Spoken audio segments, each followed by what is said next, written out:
Typhoid बुखार ऐसा bacterial infection है जो दूषित भोजन, पानी और सूरज से होता है।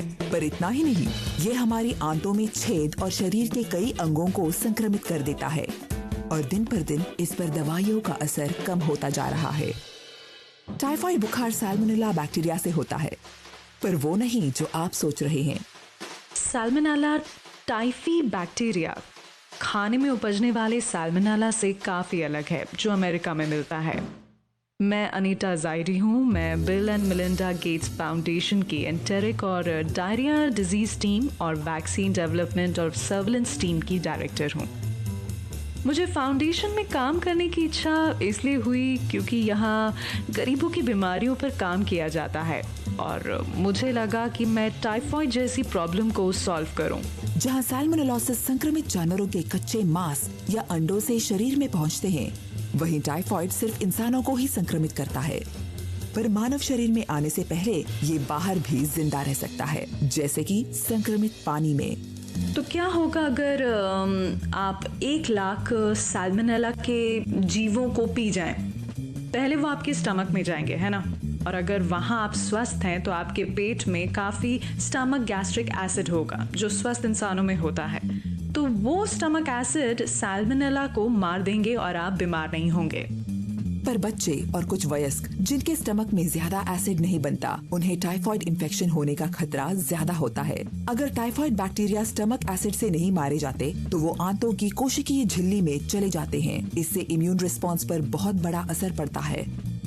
होता ये है कि इन्फ्लेमेटरी रिस्पॉन्स बहुत बढ़ जाता है और आंतों में जहाँ ये इन्फ्लेमेटरी रिस्पॉन्स हो रहा होता है वहाँ छेद हो जाते हैं। तो एक तरह से छाले होते हैं, अगर आसान भाषा में समझाऊं, बिल्कुल फोड़े की तरह। जैसे फोड़ा होता है और वो फोड़ा फूटता है, बस ऐसा ही कुछ आंतों में होता है, क्योंकि वो सारे वाइट सेल्स मिलके टिश्यू को खा रही होती है और क्योंकि आंतों के अंदर से सब कुछ निकल के पेट में आने लगता है, इस वजह से मरीज बहुत ज्यादा बीमार हो जाते हैं।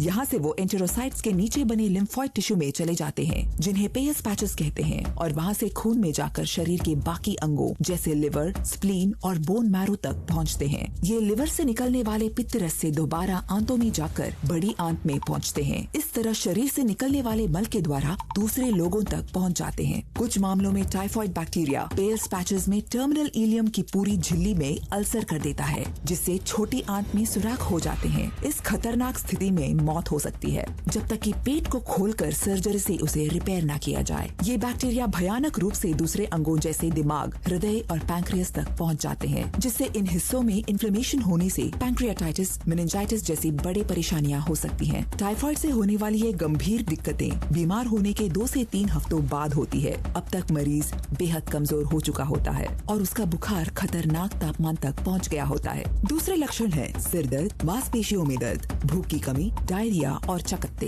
डायरिया में सैल्मोनेला टाइफी मरीज की शरीर से निकलकर सूवेज सिस्टम में पहुंच जाते हैं और यहाँ से गंदगी वाले इलाके में फैल जाते हैं। इससे ही बीमारी फैलने का फीकल ओरल रूट कहा जाता है। तो सबसे पहले बुखार होता है, जो धीरे धीरे बढ़ता ही जाता है, क्योंकि ऑर्गेनिज्म बीमार धीरे करता है, जल्दी नहीं करता।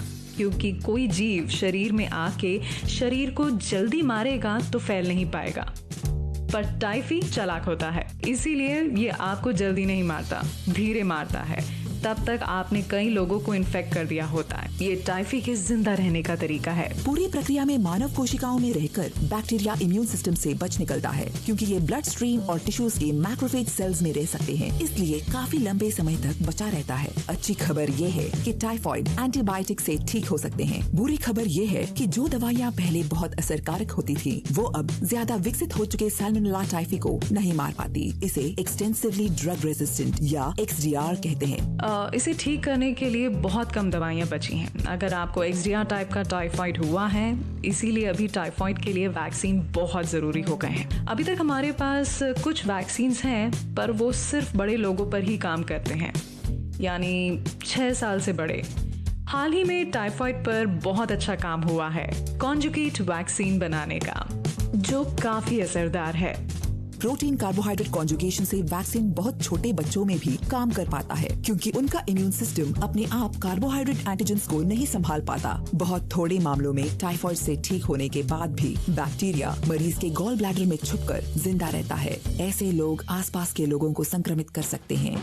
एक कहानी है मशहूर टाइफाइड मैरी की, जो बीमार नहीं थी पर जिसके शरीर में भारी मात्रा में सैल्मोनेला टाइफी थे और वो न्यूयॉर्क में कुक थी। तो वो जिस भी परिवार के लिए काम करती थी वहाँ टाइफाइड बुरी तरह फैल जाता था। इसी वजह से उसको बंद करके रखा गया ताकि वो और इन्फेक्शन ना फैला सके।